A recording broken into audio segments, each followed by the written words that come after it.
From the National Christian Foundation in San Diego, I'm Kim Moeller, and this is the Generous Girl Podcast, a show that shares inspirational stories about generosity through faith, family, finances, fitness, and friendships, as well as deep thoughts about what matters most and practical tips.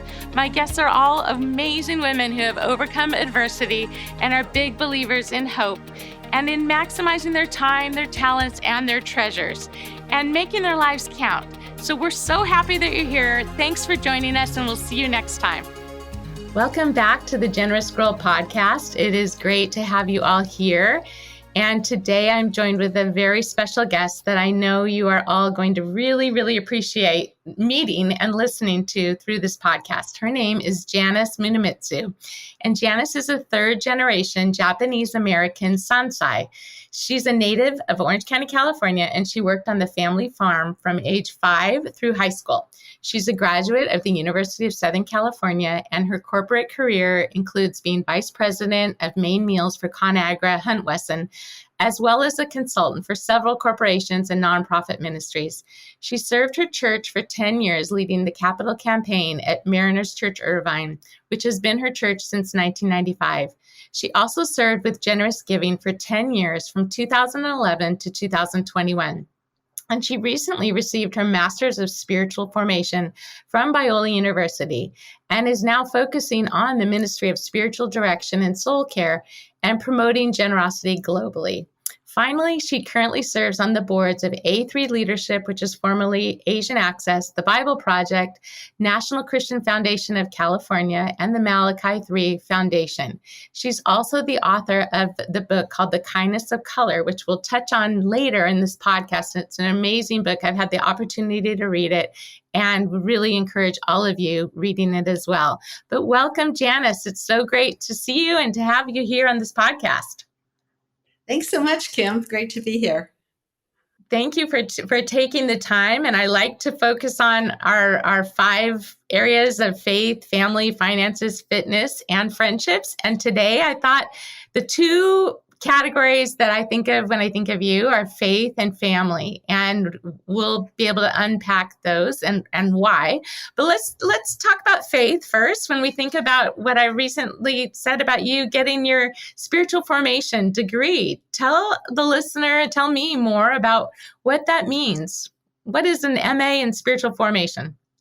Okay, well, I didn't know 15 years ago or so, I didn't know what it meant either, but God had introduced me to a spiritual director, and I got very curious about what her practice was and what her education was. And I ended up following in her footsteps and going to Talbot at Biola in the Institute for Spiritual Formation, and it's mostly known as ISF. But what the practice of spiritual formation, I would say, in a nutshell, is really founded in John 15, abiding in the Lord. And that means with every breath, with every decision, it's studying a lot of the spiritual disciplines, especially those of solitude, silence. And it really is, I think, foundational. It really changed my faith in terms of much more intimacy with the Lord and much more connection and seeing kind of his leading in my life versus me leading my life as a Christian. Mm-hmm. And instead, it's more like, no, the Lord is with me every moment, every second. Where is he leading me right now? And so much of spiritual formation, to me, the shorthand version, I don't know if anyone else would use this, but for someone who's never heard of this or spiritual direction, the practice is, it's kind of the study of where biblical scripture meets practical everyday life. It's the intersection of that and somewhat of the psychology of us being human. And so when you look at that, it's really, I think, really grounded. The best verse for me, I think, is John 15, abiding in him, abiding with him. And what does that look like practically in each individual life? And so my clients, I've had clients actually in different time zones on different continents, but it's a monthly practice, a monthly spiritual discipline of meeting. And I'm not there to give advice. It's not therapy. It's not coaching. It's not mentoring. It's really a co-listening to the client's Mm-hmm. story, and listening for the Lord and asking questions to help them process it more deeply with the Lord. Okay. Yes, I had an opportunity to work with a spiritual director when I lived in Colorado, and I had heard about this area of spiritual direction, but had never had the opportunity to work with someone. And we met several times, and it was very wonderful and reassuring. I don't know if comforting would be the word, but it's like the two of us together were listening to God, and then she would reflect her thoughts and I would reflect my thoughts on where I was at, or maybe something I was, working through. And I just liked being able to have someone who is trained to do that. I have a lot of girlfriends and I love processing things with my girlfriends for sure, and my husband. But I really enjoyed the practice of working with a spiritual director. So when I knew that you had recently, or not that recent, I mean, you've had it for a few years, but that had gone into this area, I just thought it'd be so great for the listeners on this podcast to hear about spiritual formation and for them to be aware. Because sometimes people think, well, you can hire a counselor or someone who's maybe a marriage and family therapist kind of thing. But many people don't know that this is an actual vocation, that you can hire someone to help you learn how to listen to God and improve in your own spiritual practices. So I think it's just so great that you decided to do that after having a corporate career and, after working on the capital campaign at Mariners and your work at Generous Giving. So we will for sure in the show notes have the link of your site. If somebody's interested in learning more, they can go ahead and click on that. So also what I'd like for you to talk about is, before we get, kind of too far into the podcast, is tell us more about just who you are and growing up in Southern California and just some of the influences that shaped you to be who you are today. Well, I grew up in Garden Grove, California, and we at that time had a strawberry farm with other vegetables. And so when I say I worked from the time I was 5, I literally did. And I was on my dad's little payroll. Interestingly, I think when I was a child, it always ended up to being about $100 for the whole year. And so no matter how hard I worked, or if I worked a little less, it always ended up about $100 plus or minus. And I worked piecework. So every tray that I filled with strawberry baskets, I got a quarter of a penny for. And then my dad gave me a raise to half a Oh my penny. After some Oh. negotiation, because I found out when I attended Japanese school, the other farmers' kids were talking, and they were getting 2, 3, 4 cents per tray, and I was getting a quarter of a penny per tray. And when I asked my You're dad, like, I was Dad. curious, how come this is? And basically, he said, and it's true, their farms were smaller, and our farm was larger. And so I had more opportunity. Now, when you're 7 or 8 years old, I guess that makes sense, which is true. I did have more opportunity, but I think, given our family history, that is one of the themes of taking advantage of opportunities, because our family Mm-hmm. lost their freedom during World War II. Um, in the incarceration camps. And so a lot of my values come from a very, very hard work ethic. I don't think we grew up. One of my long-term friends said one time, he goes, did you ever think we were poor? And I'm like, no. And their family was a longtime family friend of ours. And he goes, well, I just started to think back on the stuff we ate. And most of the meal came from your farm because it was all vegetables.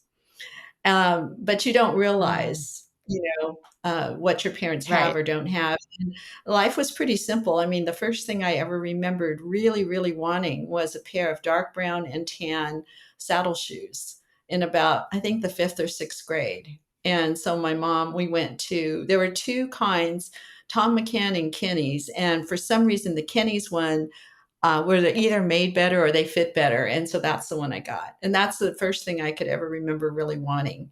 And, but back then we all, it was either that or I think buckled shoes. So somehow the saddle shoes were very popular and very comfortable too. So, but grew up on the farm, went to public high school, Balsa Grande High School in Garden Grove, and I went to USC as a business major.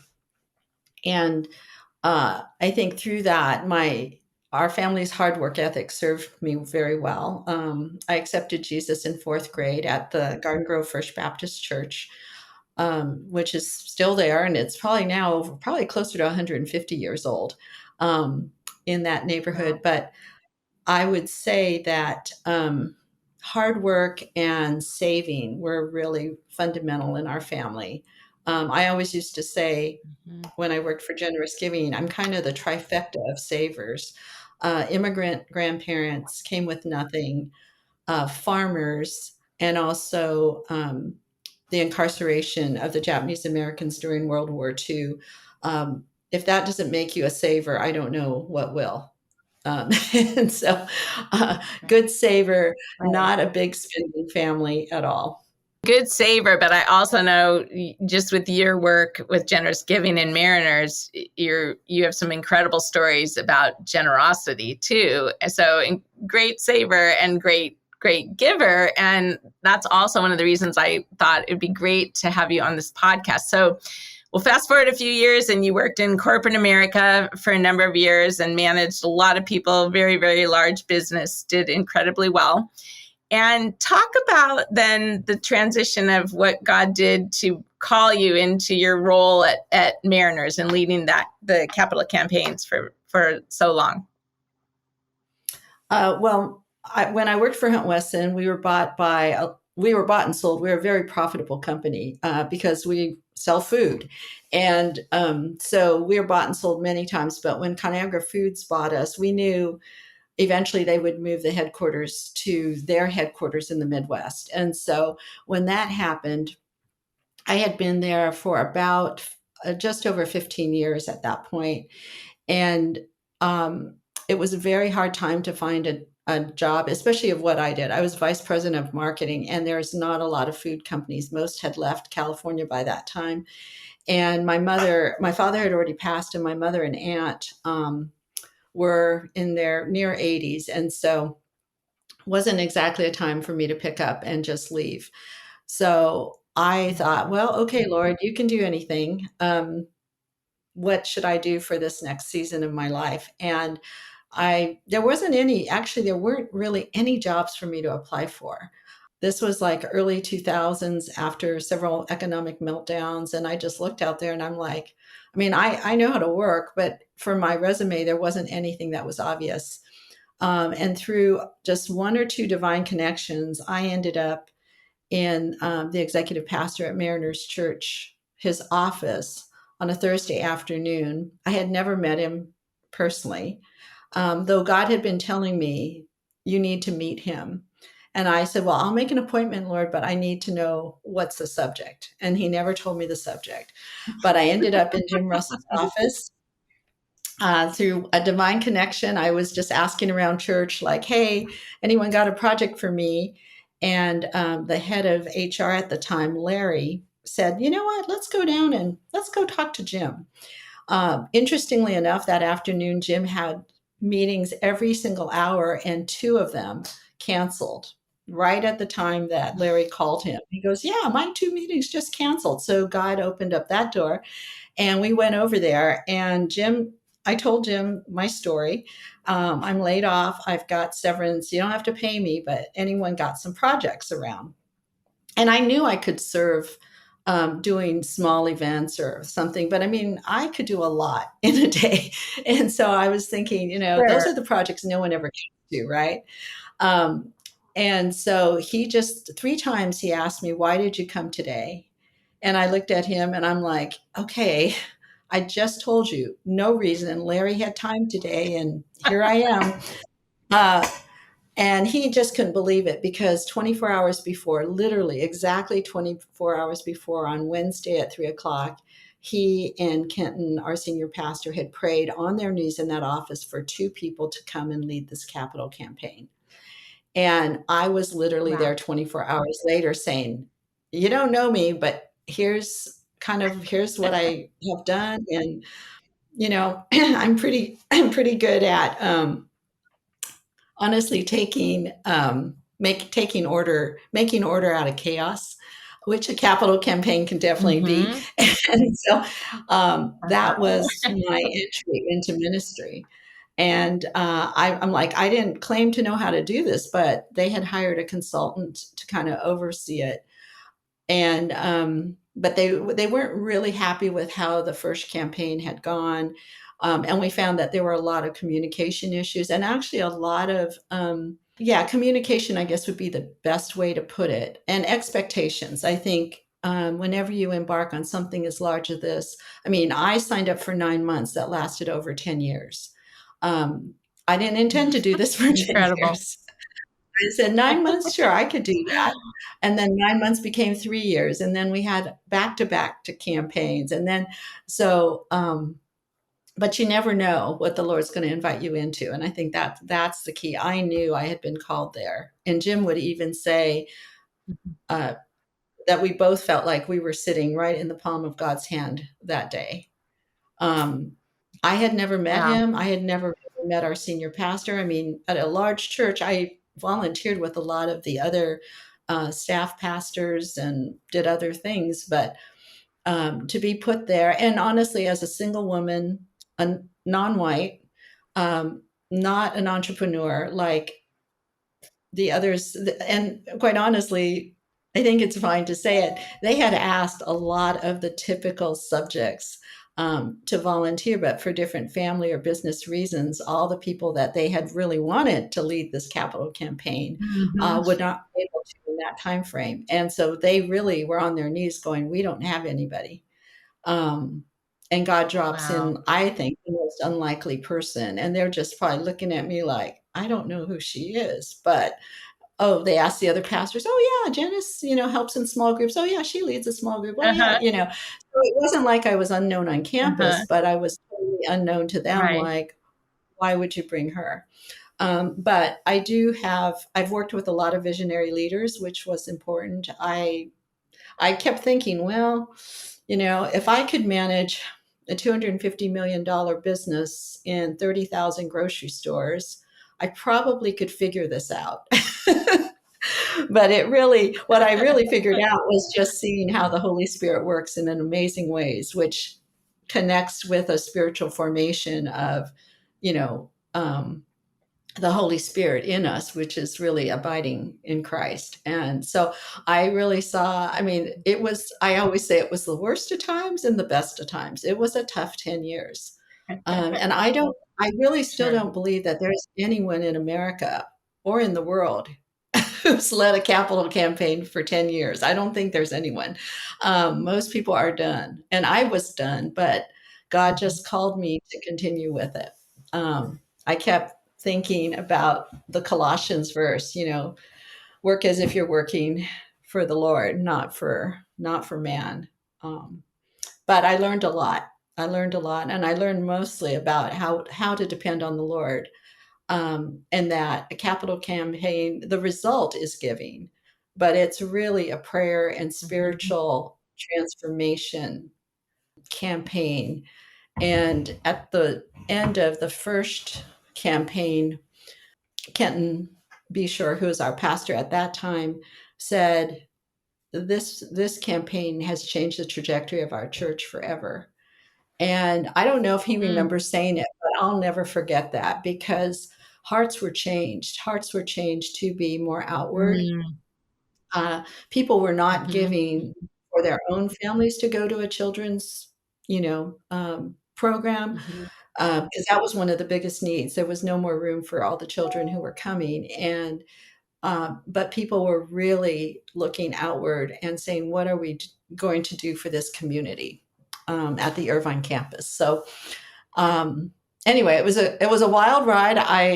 I guess I would say I'd do it again, knowing how much I learned and just relationships I made and stuff. But it was tough.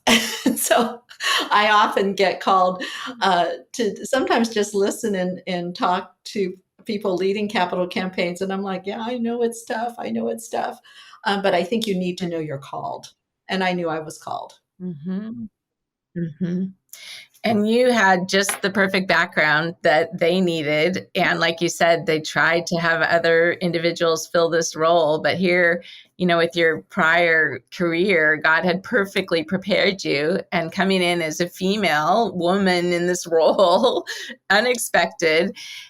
So explain a little bit more. And then I want to ask how this role of working with the capital campaigns for over 10 years personally affected you and your heart, and maybe some stories that you could share that way. But share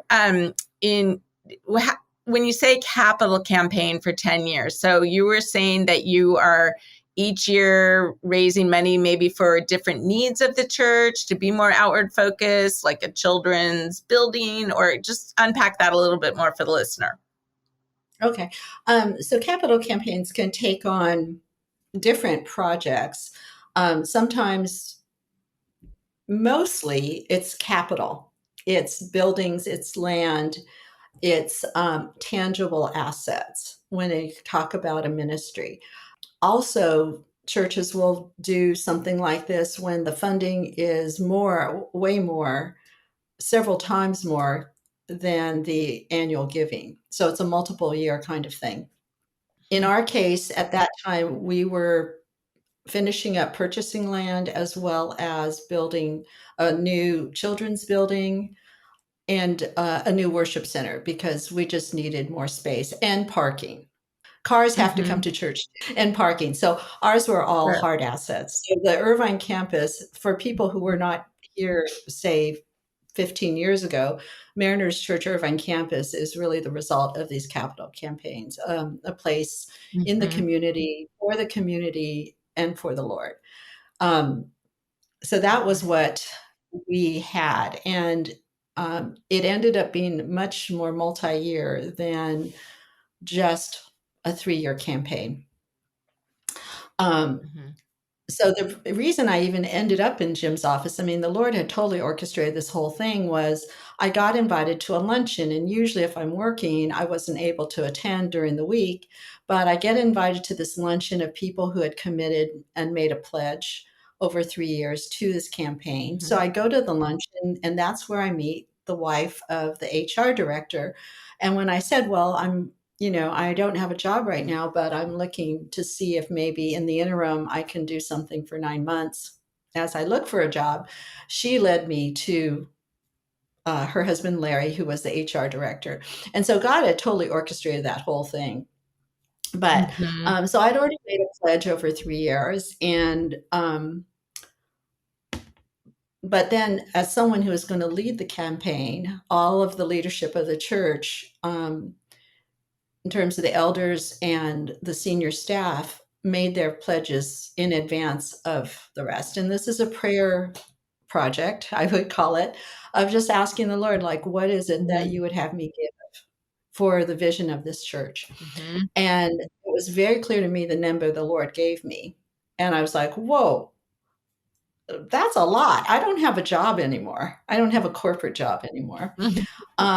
But I thought, well, and I honestly thought this, I thought, here's the pledge card. I thought, well, okay, Lord, I'll write the number down. And the only person who's going to see this number is our finance CEO, Tom. And so Jim, the executive pastor, and Kenton will not see this number, but this is the number you told me to write down. So I'm just going to write it down and submit it.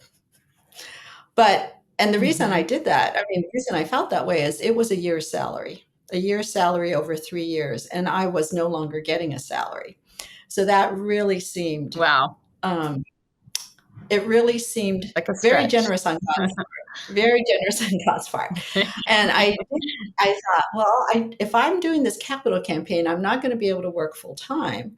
So this is going to be interesting. And honestly, like I said, I'm a good saver. I probably could have figured out a way, but I didn't really feel God wanted me to stress on it. And so I didn't. I just thought, well, we got 3 years to figure this out, Lord. And meanwhile, only Tom, the CFO, knows that I put this number in. And what happened is just shortly after that, probably about a month later, my company called me back and said, we let you go too soon. You were right. This big corporate project across all of ConAgra Foods, it was at that point a $24 billion company, that they put you on this project and you were right. We still need you. So give us your hourly rate. I could have probably doubled the hourly rate that I gave them, but I gave them an hourly rate that I thought was fair. Yeah. And every time that check came in, I knew that the check from ConAgra would come in, I'd put it in my checking account, and I'd write a check for the same amount to the capital campaign because I knew this was God's way of doing that. And quite honestly, over 3 years, I ended up giving more than a year's salary when I did salary. Fast forward a few years, and I'm doing a generous journey of generosity. And this former CFO of our church is there with his wife. And I told this story and he starts laughing. And I'm like, why are you laughing at me, Tom? And he goes, because I got that card and I thought, what is she, crazy? She doesn't have a job. Why did she put this number in? Oh my goodness. Now, he didn't tell anybody.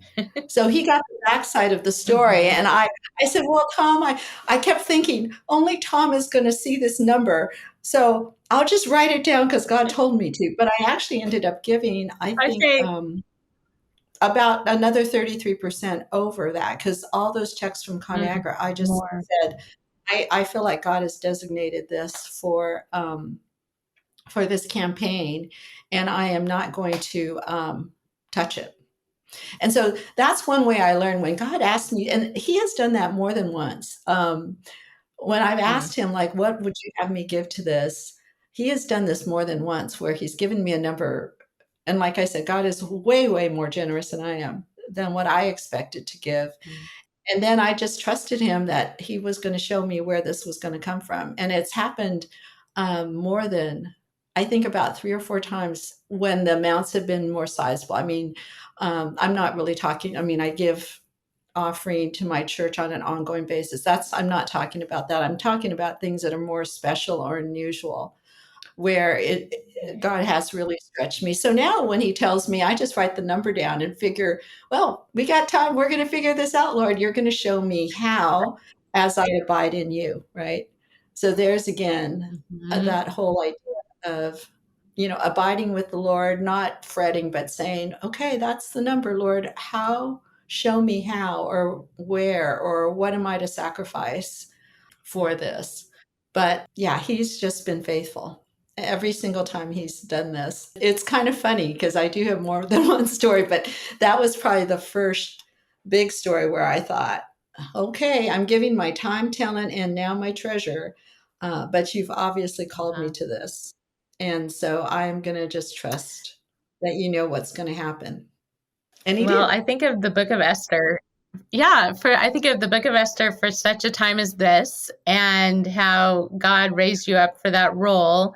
And then as you abided in him and continue to abide in him, he gives you an opportunity, as he does to every listener to this podcast, to be a part of the story, the huge story that he is crafting. And that's where we each have that opportunity to step into faith. And it might seem just like you said, how can I write this number down when I'm not even pulling in an income right now?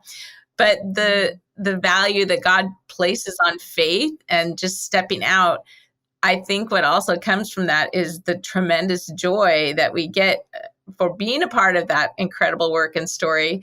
And, here you are years later, all the people that are impacted by this story because you did step out in faith. That's so important in the Christian life as we do this together and inspire one another to believe. And when it just, on paper, it does not even look possible, but God's leading us in a certain direction.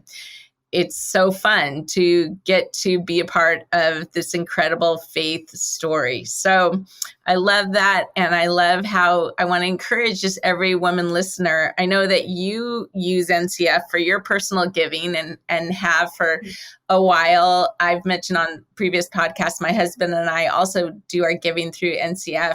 I know one gal where she meets with her financial planner and her husband every year. And she says, the only reason I go is I just want to know how much money I get to give because she just loves the generosity side of it. And it is contagious. The more God uses us to be generous, the more it's like we're these kind of like empty vessels or pipes where his resources can flow through us to get to other places and people who need them. And again, there's no greater joy than we get to experience, and even that he would choose us to play such a small but significant part of that story. And Mariners, Irvine, my husband and I actually go to Mariners in Oceanside, but I've been now to, I've watched that campus develop, and I've seen just, they do such an incredible job, even with their food pantry and the like kind of thrift store that they have there. It's such a beautiful campus of how it does reach the community. And now in more recent years, they've expanded to all these different cities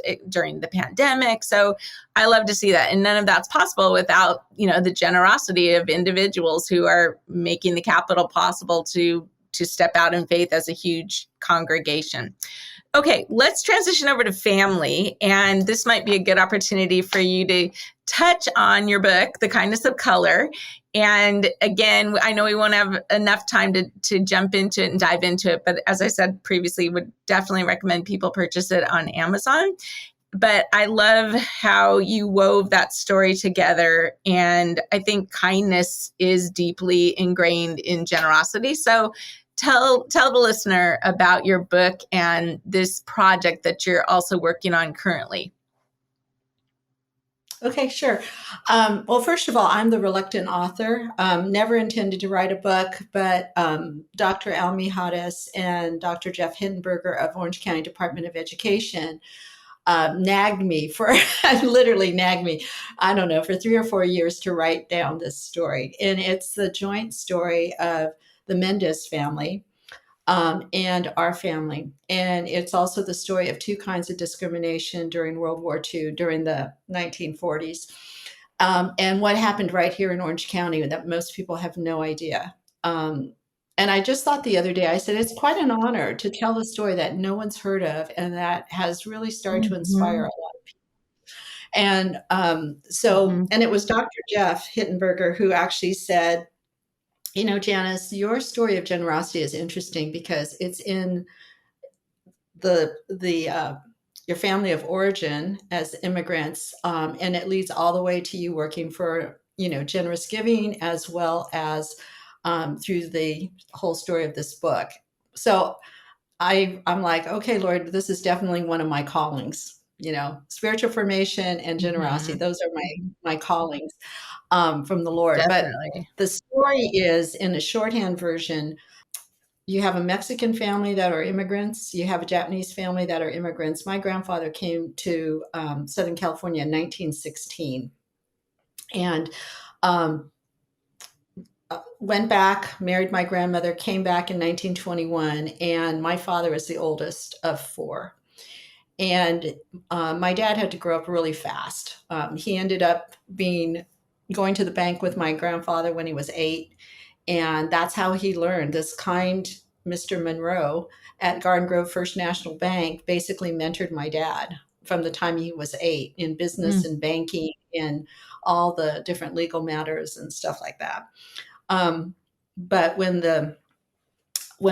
Japan bombed Pearl Harbor and Franklin D. Roosevelt, as our president, signed Executive Order 9066, that put all the Japanese families basically as enemies of the United States. I mean, to be really frank and cut through the dialogue. And so that sent families, didn't matter, there were no exceptions, families into these incarceration camps behind barbed wire, where the military was pointing the guns in, not out. They weren't trying to keep people out. They were trying to keep people in. These are in desolate areas. I was telling the list of where they were, and someone said, I've never heard of those places. And I'm like, yeah, that tells you how desolate they are even That's now. why. Most people have no idea Mm-hmm. where these 10 camps were. But anyway, so our family had to go in, and many Japanese sold whatever assets they had. My grandfather had lived here for 26 years at that time. My other grandfather had lived here for 39, and my dad and uncle and aunts and mother were all US citizens. They were born here in America. They had never lived in Japan, had no loyalty to Japan, but nonetheless, they went into those camps, and my dad had to figure out what to do with the 40-acre farm that he and my grandfather owned. My dad was only about 21 at this time. And so through talking options through with Mr. Monroe, they end up leasing the farm. And they end up leasing the farm to someone my dad had never met, Mr. Gonzalo Mendez and his wife, Felicitas of Santa Ana. They were cantina owners. They had come here as young children, farm workers. And he had always dreamed of trying out farming. So this was a ready-made farm. I mean, that lease contains everything that was in the farmhouse, the barn, all the equipment.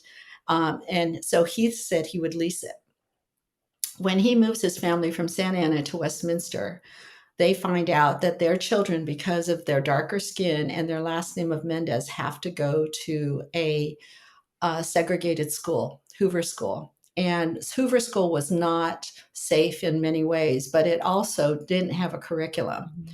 So from that, he gathered 4 other families and paid for the attorney based on our asparagus profits from the farm, and took this through federal court through the Ninth Circuit Court of Appeals on the federal basis in 1947 and won. And there's more to that story, but that's the top line. Right. I'll have to read the book. Yeah, I have to read the book to get all the different things. But as Sylvia Mendez was 8 years old, and she was a plaintiff as well. She was just trying to go to 3rd grade, to a regular 3rd grade class. And so she has spoken on this for the last 35 years, and I've probably been involved with her for the last 20, but there's never been a written documentation of this. And so unless you go into the archives of the federal courts or want to read a legal book about the case, there is not any case about the families. And as we've spoken to different groups of people, it's amazing how they want to know more about the families, about the people, about the everyday people involved in this. And the reason I call it the kindness of color is Sylvia and I were at the Prudential headquarters in Newark, New Jersey. And I think that was the first time we had spoken to so many people who had really never heard of any of this. None of it at all. Not about Japanese during World War II. Not about, these are huge parts of our history. And she looked at me and she goes, they want to know about our families. And that's kind of when I thought, there is value in writing a book that talks about the character of her family, the integrity they had, the lack of prejudice. Gonzalo wasn't trying to steal from my dad or anything. He just wanted to have an honest chance at trying farming. The collaboration between our 2 families. There's one story that shocks people every time I tell them, how our families worked together to try to make sure it was a win-win situation. And it's interesting because it's a Japanese family, it's a Mexican family, it's a white banker, it's a Jewish attorney, a Catholic judge. Thurgood Marshall and Robert Carter from the NAACP are involved, as well as the Colorado River Indian tribe are all in my story. And so it's a great story of kindness amongst everyday people in really tough situations. It's not an organization who saved anybody. It's not the government by any means. If anything, they were part of the problem. The school administrations were part of the problem. It was really everyday people working together, doing what they could And in some cases, that was just being a good friend to try to encourage people, our family or the Mendez family, in a tough situation. And so that's why I call it the kindness of color. People say, "How'd you get the title?" And I said, I was praying one day when I was walking, and I knew I wanted to have something about kindness in there. And God just gave it to me, and He has blessed it. So I've been speaking, I think, I'll have to count, but I think I'm up to about 800 events. Some of the events have been, 12 school administrators, up to 250 people to share this story. And I'm speaking regularly at the Museum of Tolerance in Los Angeles to educators and law enforcement who are in a special program to look at different ways to lessen and resolve some of the racial tensions that we're experiencing right now. So I never had any, I just was going to write it. I thought if I write it, get Jeff and Al off my back, Yes. Sylvia will have it in her hands.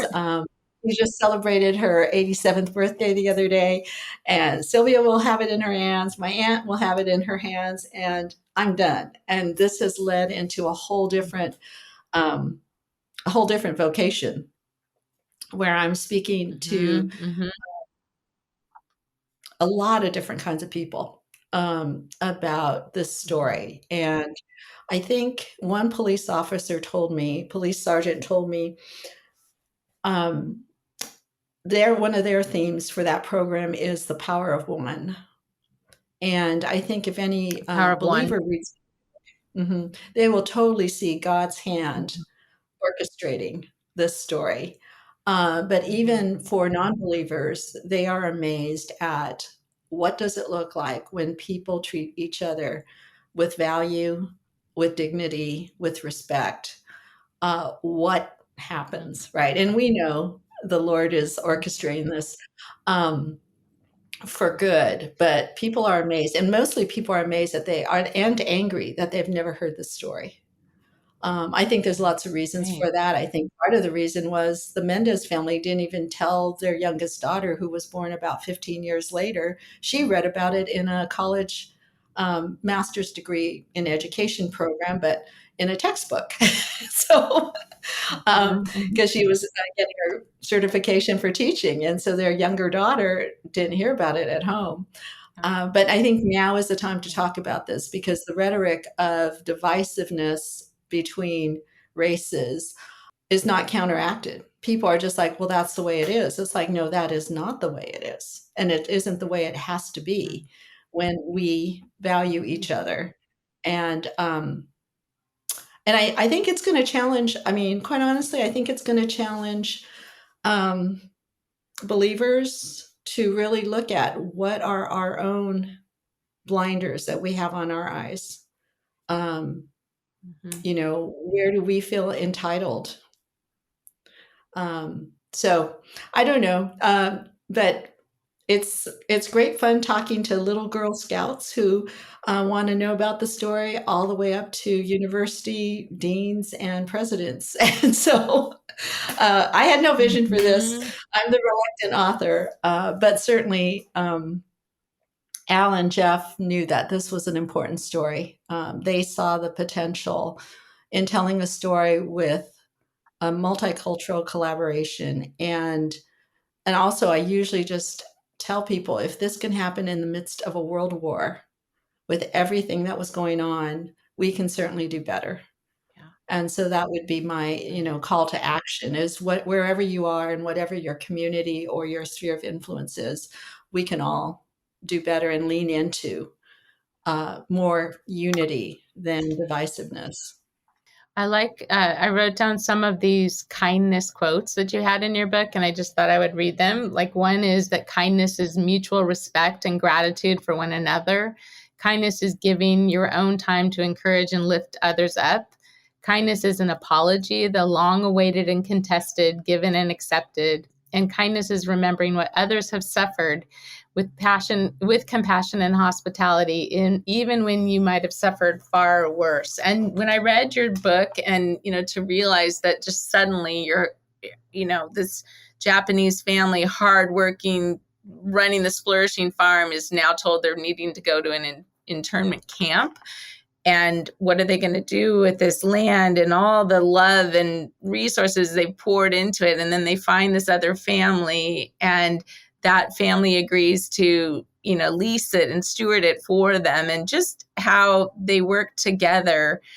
It's really, how we're all meant to be here on this earth. Like the skin color, all of that doesn't matter, but it's like, where has God placed us? And who has he put before us to love, to encourage, and to do, that small act of kindness of Mr. Monroe and helping him at the bank those years later has just produced this incredible legacy that you're a part of. And now, all the readers get to experience. So I would definitely encourage people to read The Kindness of Color. And I just love, Janice, how it seems like every season in your life, it's sort of like you're opening this new door of, wow, what is this going to look like? And had no idea I'd be an author, no idea that I'd be a speaker. And I remember talking to you one time and you were saying, I wasn't just asked to speak at the Museum of Tolerance once, but you were driving up to LA like very, very frequently from Orange County. And I think that's so how we're meant to live. Like, we're just meant to be these available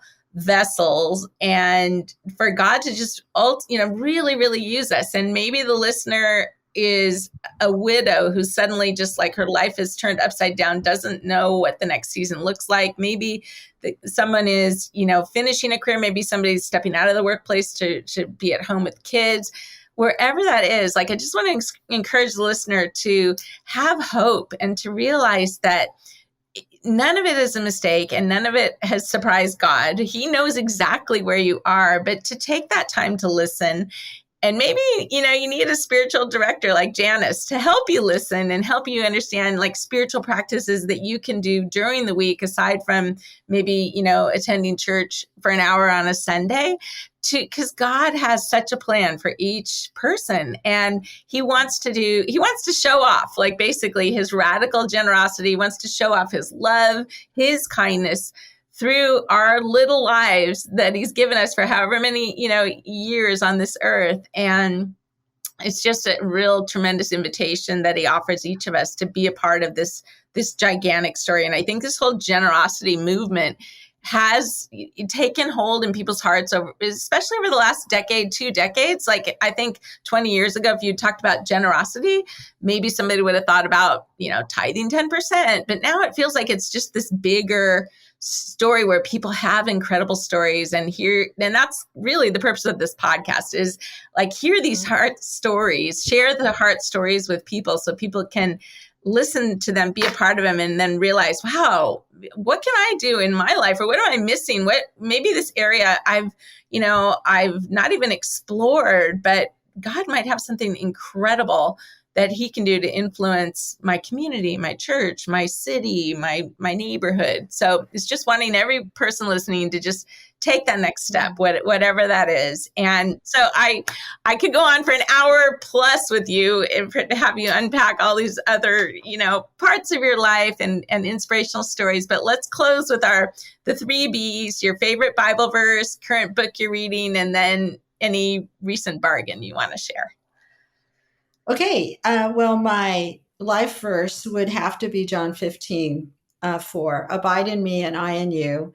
As a branch cannot bear fruit by itself unless it abides in the vine, neither can you unless you abide in me. Right. And then book I'm reading right now, sadly, I didn't realize this until the other day. And I thought, why are we all talking? I'm talking to friends a lot about this book. Heaven by Randy Alcorn. And it's been out for a while. It's 700 pages, so I hadn't read it yet, but I gave it to one of my friends who lost his wife. And all of these 3 people right now, 2 people who have passed, were very close friends of mine. They're all in their 60s and love the Lord. And we're like, my Lord, there's so many more years for them to have served you here. But we started talking about this book. And so the one pastor is in Southeast Asia, and I sent him this book, and he's just loving it. And then another person told me, have you read that book, Heaven? I'm reading it now, and it's so good. And then I have a friend who 3 months ago, she was traveling and everything, and now they may have to consider hospice because of the type of cancer that she was diagnosed with. And so 3 months. that's why I'm reading this book. And it's, I'm actually reading it with one of my friends, his wife he passed away in January. So she and I are going to read this together, and take that journey. And then you said bargain. I am actually at the point in my life where I'm trying to not have so much stuff. I've always loved to organize things, but organizing things mean you probably have more than you need anyway. So I'm kind of in the decluttering mode. So I'm really trying to buy things that last. So things that might be more expensive up front, but I'm never going to need another one. And so that's kind of the, yeah. So that's kind of the more, the mindset of quote unquote a bargain is buy once and not have to use it or not have to need another one. High quality, I guess. Right. Oh, no, that's excellent. And back to your book about Randy Alcorn and heaven. I have also referred that book to many, many people. And when I read it, it just helped me have a better picture of what does the Bible say about what heaven is and where we're really all headed toward. Because if we know where we're headed with the target, then it's going to help us live a more productive, effective, kingdom-minded life here.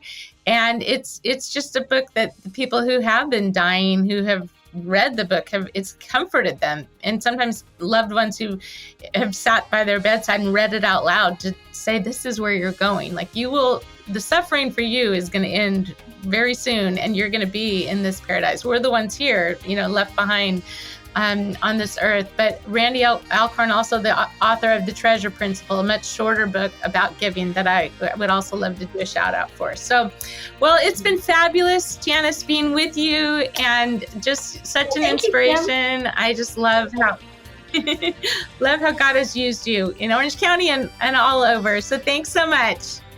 Okay. Thanks so much. Thanks so much for joining us today on the Generous Girl podcast. We're so glad that you're here. And if you know of someone that you think needs to be a guest on this podcast, please reach out to us. New episodes are released every other week, and you can follow us on YouTube and on all platforms. Thanks for being here, and we'll see you next time.